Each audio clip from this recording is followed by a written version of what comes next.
Gold, trusted gold buyers. మీరు తాకట్టు పెట్టిన బంగారాన్ని విడిపించి ఈ రోజు ఉన్న మార్కెట్ ధరకు కొనబడును.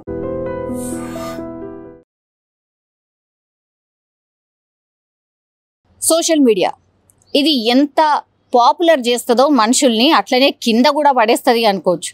అంటే ఒకవేళ ఆమె ఏదైనా ఇంట్రెస్టింగ్ చేసినప్పుడు లేదంటే ఏదైనా సాధించినప్పుడు సోషల్ మీడియా ఆహా ఓహో అని పొగడ్డమే చూస్తుంది. ఆ తర్వాత ఎక్కడైనా చిన్న తప్పు చేసినా సరే లేకపోతే ఎక్కడైనా ఎవరైనా చిన్నగా ఏదైనా కామెంట్ చేశారు అంటే కూడా దాన్ని పట్టుకొని కూడా పాపం ఈ సోషల్ మీడియాలో ట్రోల్ చేస్తున్న పరిస్థితి కనిపిస్తోంది. నేను మాట్లాడుతుంది ఎవరి గురించే కాదు, మీకు అందరికీ సుపరిచితురాలే.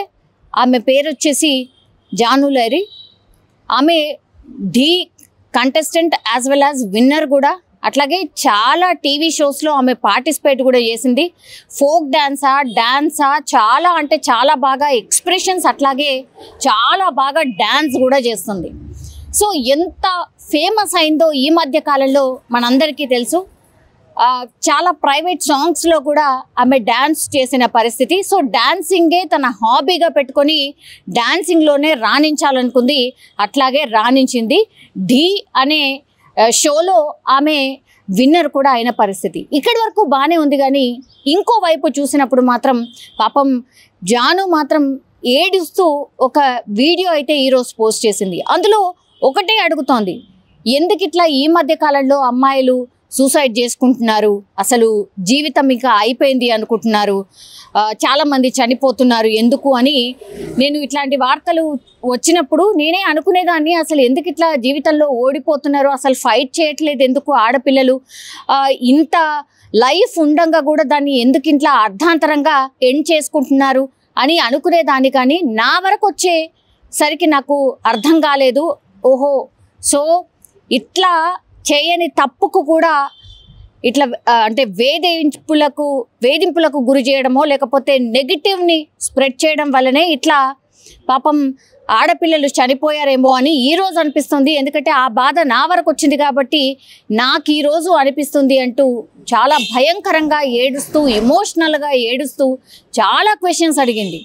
నా మీద ట్రోల్స్ ఎందుకు చేస్తున్నారు, చెయ్యని తప్పుకు నన్ను ఎందుకు బలి చేస్తున్నారు, నేను ఎవరితో మాట్లాడినా వాళ్ళతో లింక్ ఉందనో వీళ్ళతోని లింక్ ఉందనో ఎందుకు ఇట్లా మాట్లాడుతున్నారు, ఎందుకు ఇట్లా ట్రోల్ చేస్తున్నారు, ఒక ఆడపిల్లని ఇంత బాధ పెట్టడంలో అసలు ఏమైనా న్యాయం ఉందా మీకు, మీరు ఎక్కడైనా చూసారా, నన్ను చూడకుండానే నా మీద ఇష్టం వచ్చినట్టు రాస్తున్నారు, అట్లాగే ఇష్టం వచ్చినట్టు ట్రోల్ చేస్తున్నారు, రకరకాల ఆడియోలని యాడ్ చేస్తూ నేనేదో మాట్లాడినట్టుగా క్రియేట్ చేస్తున్నారు. అదంతా కూడా చూసినప్పుడు నాకెట్లుండాలి, నేను చెయ్యని తప్పుకి నన్ను ఇంత ఘోరంగా అవమానిస్తున్నారు, నా చావుకి ఒక రకంగా మీరే కారణం అంటూ కూడా ఈ సోషల్ మీడియాలో ఆమె మీద నెగిటివ్ ప్రచారం చేస్తున్న వాళ్ళ గురించి మాట్లాడుతూ ఆమె కన్నీటి పర్యంతమైన పరిస్థితి అయితే కనిపిస్తోంది.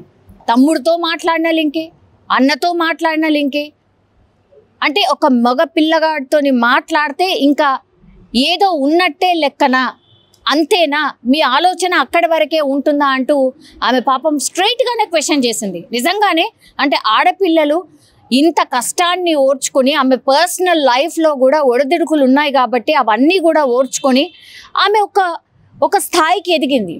ఆ స్థాయికి ఎదగడానికి ఆమె ఎంత కష్టపడ్డదో ఆ అమ్మాయికి తెలుసు. అవేవి పట్టించుకోకుండా మీరు ఓకే ఆమె సాధించినప్పుడు ఆహా ఓహో అని అన్నారు. ఒకవేళ నిజంగానే ఆమె యాటిట్యూడ్ చూపించో ఇంకేదో చేస్తేనేమో ఇట్లాంటి రాసిన ఒక అర్థం ఉంది. పాపం ఆమె అసలు ఎవరితోనూ మాట్లాడద్దంటే జీవితంలో మరి ఎట్లా ముందుకు వెళ్తుంది. కొడుకుని పాపం ఎంతో మంచిగా చదివిపించుకుందాము అని అనుకున్నాను, కొడుకు మీదనే పూర్తిగా నా ప్రాణం పెట్టి వాడి కోసమే నేను ఇంత కష్టపడినా, లేకపోతే నా కొడుకు పూర్తి స్థాయిలో మంచిగా సెటిల్ అయిపోయి మంచిగా చదివిపించుకుందాము అని నేను ఆ థాట్లో ఉంటే, ఇప్పుడు మీరు చేసేటటువంటి ఇట్లాంటి ట్రోల్స్ వల్ల లేకపోతే ఈ పిచ్చి పిచ్చి వార్తలు రాయడం వల్ల అసలు కంప్లీట్గా నా జీవితం మీద నా మీదనే విరక్తి వచ్చేస్తుంది. అంటే సూసైడ్ టెండెన్సీ కల్పిస్తున్నారు, నాకు సూసైడ్ చేసుకోవాలని అనిపిస్తుంది, నాకు వేరే దారి కనిపించట్లేదు అనేసి బోరన విలిపిస్తున్న పరిస్థితి కనిపిస్తోంది.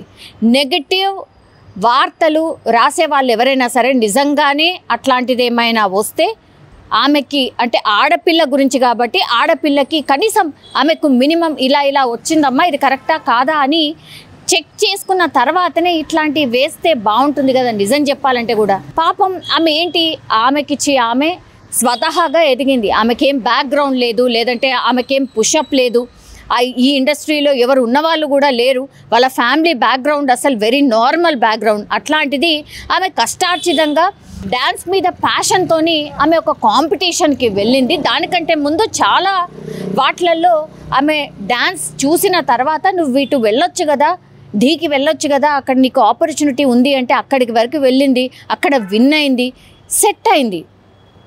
ఇప్పుడు పైనున్న ఆమెని అర్ధాంతరంగా కింద పడేసినట్టే లెక్క. ఆమె మాటల్లో వింటే నా మీద నెగిటివ్ రాస్తే మీకేమొస్తుంది? కేవలం ఇవన్నీ చూసిన తర్వాత మా అమ్మ నాన్న కనీసం నన్ను పల్లెత్తి మాట అనలేదు, కానీ ఈ సోషల్ మీడియాలో ఇట్లాంటి ప్రచారాలు చూసిన తర్వాత వాళ్ళకి ఎట్లుంటుంది, నాకు ఎట్లుంటుంది, అట్లాగే నా కొడుకు ఎట్లుంటుంది నా గురించి అనేసి ఆమె స్ట్రైట్గా అడుగుతోంది. నిజంగానే ఆమె చెప్తున్నటువంటి మాటలు మీరు కూడా వినండి, తర్వాత మీ అభిప్రాయాన్ని కూడా మీరు చెప్పండి. నిజంగా ఎంతవరకు కరెక్ట్? ఒక ఆడపిల్ల స్వతహాగా వెళ్ళి అక్కడి వరకు అంటే తన గోల్ని రీచ్ అయిన తర్వాత ఇప్పుడు అర్థాంతరంగా ఎవరో మాటలు అని ఆమెను పూర్తిగా కింద పడేసినటువంటి పరిస్థితి, అట్లాగే సూసైడ్ చేసుకునే టెండెన్సీకి తీసుకొచ్చారు అంటే తప్పు ఎవరిది? జాను లైరీదా లేకపోతే ఇంకెవరిది? కామెంట్ రూపంలో తెలియజేయాల్సిందిగా కోరుతున్నాం. జానక్కని చూసి నేర్చుకోవాలి, జానక్కలా ధైర్యంగా ఉండాలని చాలా మంది అంటారు, కానీ ఈరోజు నా కోపిక నశించింది. అతనైతే బాధ ఎవరికి చెప్పుకోవాలో కూడా అర్థం కావట్లేదు నాకు.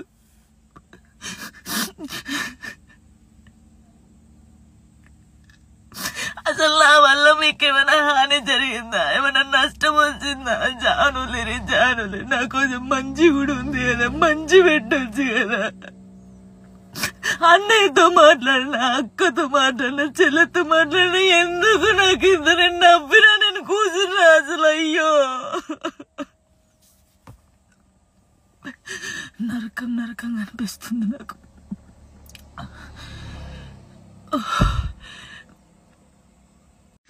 చాలా మంది జానక్క చూసి నేర్చుకున్నాం, జానక్కలా ధైర్యంగా ఉండాలని చాలా మంది అన్నారు నాతోని. నా కోపిక నశించిందిరా, మీ అందరూ చెప్తున్నా నా కోపిక నశించింది. నాకు ఫుల్ బాధ అవుతుంది.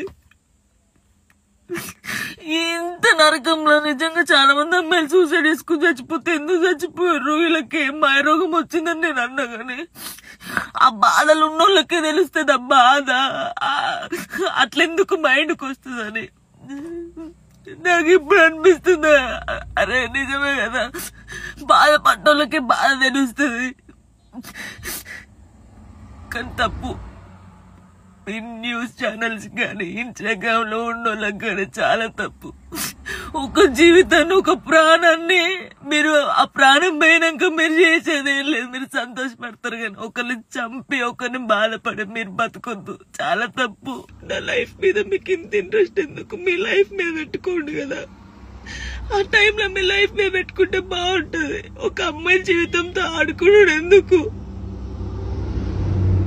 నా కొడుకుని మంచి చదువుకొని మంచి పొజిషన్లో చూడాలనుకున్నా, అది చూడలేనేమో నేను, నాకు అర్థమవుతుంది. నేను బద్దల్లే పోతా. ఇది మాట్లాడితే మీరు ఏదో ఆపేస్తారు, ఇది కాదు. ఓపిక నశించి నేను ఎప్పుడు దేనికి రియాక్ట్ కాలేదు. ఒక అన్నతో మాట్లాడే తప్పు, నా తమ్ముడని మాట్లాడితే తప్పు, ఎవరు పడితే వారికి లింకులు వేస్తారు. నిజంగా ప్రస్తుతం ఉన్నటువంటి సమాజం దేనికి ప్రయారిటీ ఇస్తుంది? ఆర్థిక సంబంధాల చుట్టూ మాత్రమే తిరుగుతుంది. మళ్ళీ ఎన్నికలంగానే చాలా విరక్తి కలుగుతాను. మంచి అనిపిస్తుంది కదా, లేడీస్ కూడా ఛాలెంజింగ్ జాబ్స్ చేసినప్పుడు చాలా బాగుంటది. ట్రాఫిక్ అసిస్టెంట్స్ గా నియమించిన ట్రాన్స్జెండర్స్ అందరితో సాల్యూట్ చేయించుకుంటున్నారు. ఫుడ్ డెలివరీ ఇవ్వటానికి వెళ్ళినటువంటి డెలివరీ బాయ్ అనిల్ పై కళ్ళ ముందు